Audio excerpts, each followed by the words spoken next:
sànq yaa ngi koy daal di wax mbokk ci projet yi nga xamante ne nii état bu Sénégal daal dina koy am surtout dina gën a mën a doxal li nga xamante ni moom moo di agropole centre bi jëm ci li nga xamante ni moo di wàllum ndox. waaw effectivement donc ndox moom l'eau c'est la vie. comme on dit donc na ko Cheikh Lo di waxee ca way wa ndox way wa tuddee woon ndox donc l'eau c'est la vie encore une fois et puis xam naa da nga may kii delloowaat juste ci li ma doon wax sànq bi may naan c'est-à-dire tu peux pas prétendre au développement su fekkee ne maîtriser woo lii di ndox lii di énergie lii di li nga xamante ne moom mooy sa suuf parce que lépp loo bëgg a def nag daanaka ci yooyu lay tourner n'est-ce pas boo bëggee installer industrie da nga am foo ko teg boo bëggee defar ay tali wala ay lu mu ci mënti doon maanaam ci suuf si lay tegu n'est-ce pas donc ndox mi moom boo ci bëgg a def itam dana ci dugg boo ci bëgg a def boo bëggee defar ay tali da nga soxla ndox boo bëggee naan da nga soxla ndox boo bëggee bay ay ainsi de suite c'est-à-dire énergie moom waxatuñ ko sax parce que d'ailleurs sax ni ndox di toggee di defar énergie noonu la énergie di toggee pour di defar pour di joxe ndox n'est-ce pas donc ce que je veux dire mooy yaa tey boo bëggee jëlee ndox fenn fi yóbbu ko fenn c'est-à-dire faaw nga taali machine yoo xamante ne énergie moo koy dawal ndox moom ci boppam mën nga ko utiliser pour defar de l'énergie donc l'un dans l'autre c'est pour dire que ni boo maîtriser sa ndox maîtriser li nga xamante ni mooy énergie soo amee suuf soo mën a exploiter c'est-à-dire boo dégourdiwee tuuti rek mën nga dem boo amee volonté politique bien sûr xam nga mën nga dem ndax déjà yooyu yëpp sax ay possibilités de garantie la pour mën a lever ay fonds pour mën a yëkkati xaalis je disais ici que ni tey coopérative agricole yi boo leen joxoon suuf su doy buñ ko yëkkatee teg ci banques yi soxla sax état di leen jox xaalis parce que suuf ku ne xam na ni suuf garantie la boo am doole parce que suuf mooy dañuy wax ne suuf mooy le meilleur des banquiers ndax suuf loo ko jox ren mu mën na laa jox double bi déwén suuf rek ko mën yaa mën a ñëw ci zone jënd fa suuf 300 000 un an après nga mën ko jaayee 600 000 wala 700 loolu suuf rek ko mën moo tax dañuy wax loolu sax naan c'est le meilleur des banquiers ndax loo ko dénk bu la koy delloo da la koy décupler mais également boo gasee ji suuf moo la mën a permettre nga gas ji benn doomu gerte mu jox la fukk wala ñaar fukk suuf mën loolu donc il faut nga maîtriser ko il faut nga maîtriser énergie il faut nga maîtriser ndox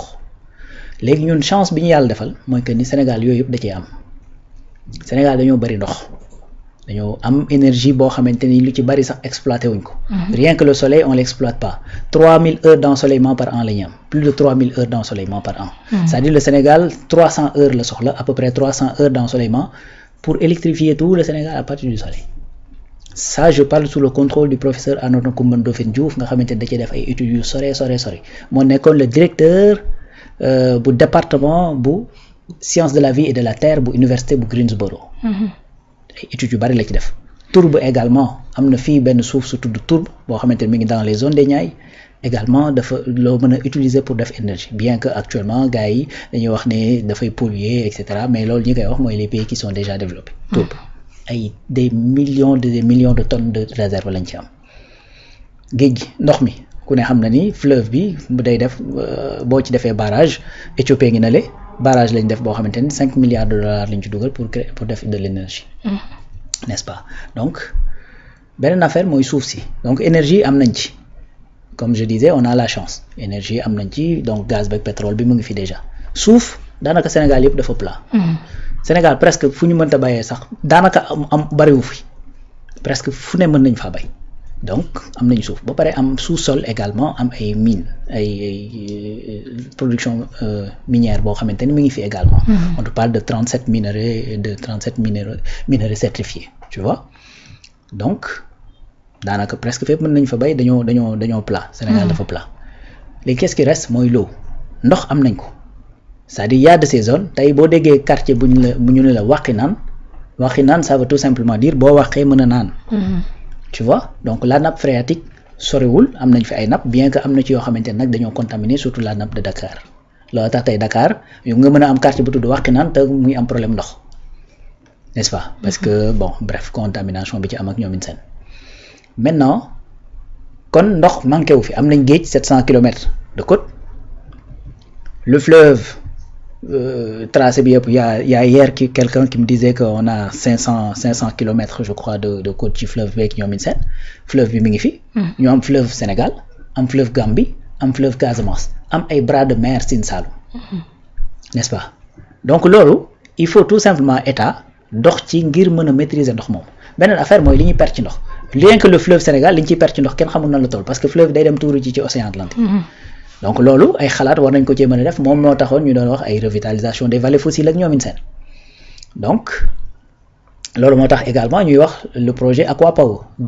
pour désaliniser l'eau de mer pour mën a produire ndox moo xamante ne dinañ ko mën a utiliser. looloo tax ku mel ni Cheikh Tidiane Dièye par exemple di la wax naan la Touba la fa nekk ci ndox bu tawee la fay taa c'est-à-dire ndox la boo xamante ni mais mën nga ko utiliser. sinon day dem nga perte ko noonu quoi. donc pour éviter perte ko noonu qu'est-ce qu'ils ont fait une étude buy xool fan la pente yi féete ba nga xamante loolu xam nga avantage mooy lan tu vas pas trop investir parce que ndox mi fa mu war a jaar rek lay jaar. parce que ndox du yéeg yor ci tànk. pente lay topp pente descendante du dem. pente yooyu la ñuy identifier jéem a fexe nan lañ fay orienter ndox mi mu mën faa jaar bu ko defee en amont ñu capter ko def ko benn bassin boo xamante ne dana mën a nekk lac artificiel wala ñoom seen. de la même façon ni ñu bëggee maîtriser ndox yooyu noonu la ñu bëgg a maîtriser le lac de Guiers. mën ko jëlee foofu transférer ndox mi yóbbu ko feneen mooy grand transfert de l'eau. parce que li ñu bëgg a def c'est-à-dire c'est un très grand chantier bu mag a mag la on te parle de quasiment 4700 et quelques milliards et puis fi ñu ko war a yóbbu maanaam dafa am ay investissements yu diis yu mu war a kii parce que à un certain moment comme j'ai dit ndox du yéeg il faut nga def ay mécanismes pour que fi nga xamante ne dafa am ay pentes ñu mën ko dépasser mu mën a dem desservir zone yu mel ni Mbour Thiès Dakar Touba et ainsi de suite.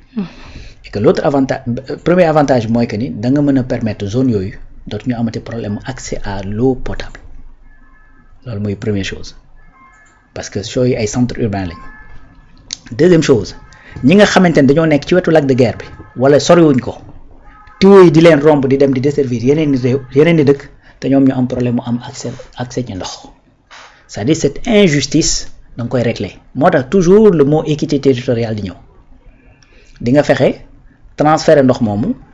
mais fépp foo romb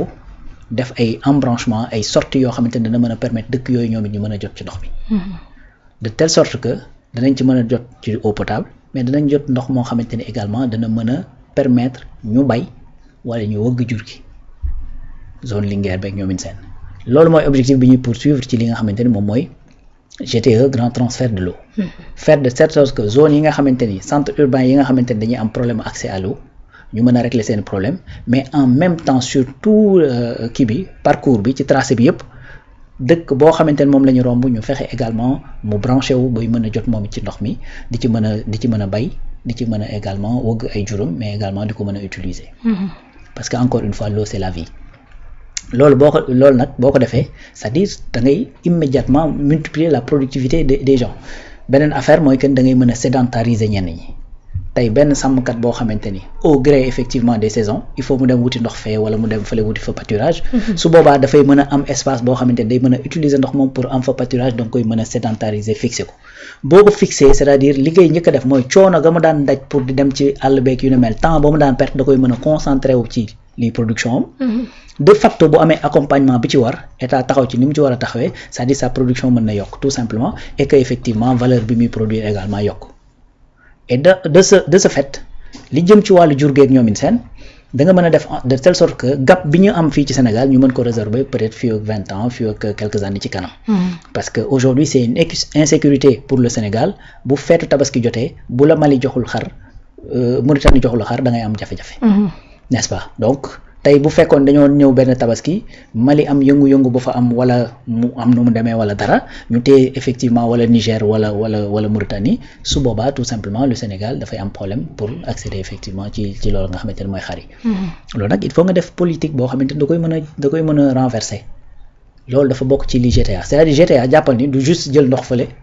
transférer ko yóbbu ko fële déedéet dafa am lu ñuy poursuivre derrière mooy faire accéder effectivement nit yi d'abord ñu accéder ci ressource boobu nga xamante ni c'est vital mais également ñu mën a permettre booster la production tout au long effectivement du tracé loolu mooy objectif bi beneen affaire boo xamante ni c'est à préciser, les 137 milliards dont tu parles, c'est pas des 137 milliards pour 2028 wala pour 2029 wala pour etc. C'est-à-dire c'est 137 milliards pour 2026. C'est-à-dire si LFI bii nii ñu war a voter pour le budget de 2026 ci lay dugg pour effectivement commencer démarrer loolu nga xamante ni bon ça va se faire sur une période assez longue bien sûr, parce que investissement bu kii la et puis liggéey la boo xamante ni bu ngan la, et c'est un projet qui date de longtemps, mais c'est la volonté peut-être politique moo xawoon manqué, et là aujourd'hui mi ngi noonu gars yi ils ont la volonté de le faire, et puis comme j'ai l'habitude de le dire, nit mooy tàmbali mais yàlla mooy yeggale. Bien sûr. Voilà, donc personne ne sait de quoi demain sera fait. nit ku faatu ku ne yóbbaale ay mbébét lu dëgg. nit heure bu faatoo yóbbaale ay mbébét ku fi faatu amoon nga ay projet, n'est-ce pas, même boo tëddee tawat sax tawat goo xamante ni njort nañ ci yow da nga kii sa projet mooy tane, n'est-ce pas. Donc li ma bëgg a wax ci loolu rek mooy que ni c'est-à-dire il faut avoir la ferme volonté de démarrer les choses, il faut avoir la ferme volonté de boo tàmbalee dara yeggale ko. Après nag suñu borom mooy yeggale, donc mais lu tàmbaliwul aussi mënta yegg. Bien sûr. Je le dis toujours, c'est-à-dire lépp lu tàmbaliwul c'est sûr que du yegg. N'est-ce pas, c'est de la palissade, donc lu tàmbaliwul du yegg, mais lu tàmbali au moins mën nañoo njort ci moom yegg. Moo tax il faut commencer par quelque part, et que là effectivement 2026 GTE va démarrer. Bien sûr, Inch'Allah.